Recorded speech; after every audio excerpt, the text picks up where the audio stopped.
Nahum, Chapter 1. A prophecy concerning Nineveh. The book of the vision of Nahum the Elkoshite. The Lord is a jealous and avenging God. The Lord takes vengeance and is filled with wrath. The Lord takes vengeance on his foes and vents his wrath against his enemies. The Lord is slow to anger, but great in power. The Lord will not leave the guilty unpunished. His way is in the whirlwind and the storm, and clouds are the dust of his feet. He rebukes the sea and dries it up. He makes all the rivers run dry. Bashan and Carmel wither, and the blossoms of Lebanon fade. The mountains quake before him, and the hills melt away. The earth trembles at his presence, the world and all who live in it.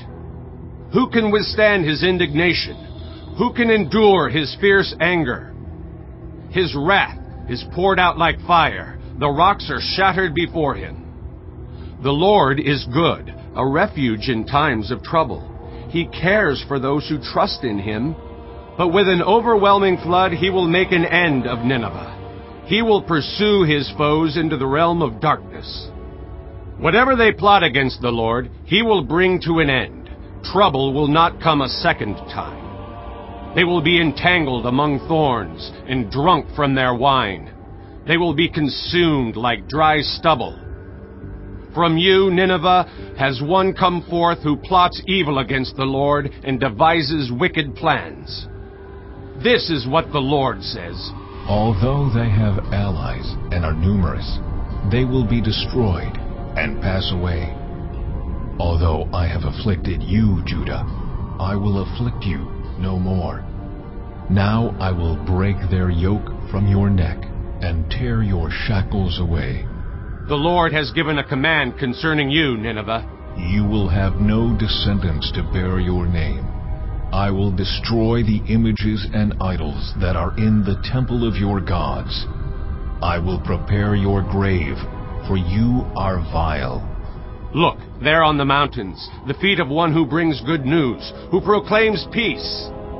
Celebrate your festivals, Judah, and fulfill your vows. No more will the wicked invade you. They will be completely destroyed. Chapter 2. An attacker advances against you, Nineveh.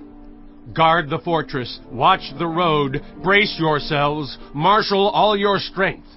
The Lord will restore the splendor of Jacob like the splendor of Israel, though destroyers have laid them waste and have ruined their vines. The shields of the soldiers are red, the warriors are clad in scarlet.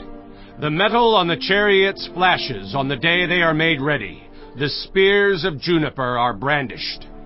The chariots storm through the streets, rushing back and forth through the squares. They look like flaming torches. They dart about like lightning. Nineveh summons her picked troops, yet they stumble on their way. They dash to the city wall. The protective shield is put in place. The river gates are thrown open, and the palace collapses. It is decreed that Nineveh be exiled and carried away. Her female slaves moan like doves and beat on their breasts. Nineveh is like a pool whose water is draining away. Stop! Stop! They cry, but no one turns back. Plunder the silver! Plunder the gold! The supply is endless, the wealth from all its treasures. She is pillaged, plundered, stripped. Hearts melt, knees give way, bodies tremble. Every face grows pale. Where now is the lion's den, the place where they fed their young, where the lion and lioness went, and the cubs, with nothing to fear? The lion killed enough for his cubs, and strangled the prey for his mate, filling his lairs with the kill, and his dens with the prey.